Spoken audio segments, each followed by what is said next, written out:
go to Nicole Johnston, who joins us live now from Islamabad Airport. Now, Nicole, there are reports that Qadri's plane has been diverted to Lahore. What more do you know of this?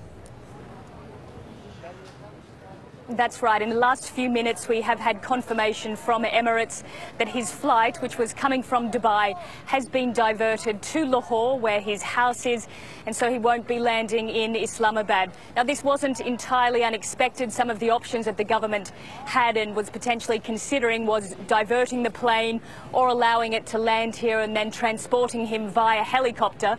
But what the government didn't want to allow happen was for Qadri to start a road trip, so to speak, to Lahore. He wanted a 2-day road trip which could have brought tens of thousands of his supporters out onto the streets.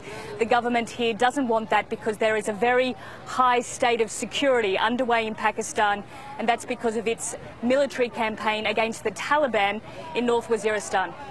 As you mentioned, Nicole, it is a very high security situation in Pakistan at the moment. And earlier, though, we did see clashes between the protesters or his Qadri's supporters and police. What's the situation there now? The fighting seems to have died off, and really it's a lot calmer now.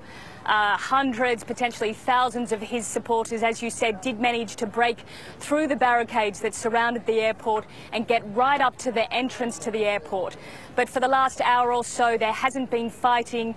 They've been pretty much holding position at the airport, hoping that they would see the plane land, hoping that they would see Qadri. But that's not going to happen now because his plane is on its way to Lahore.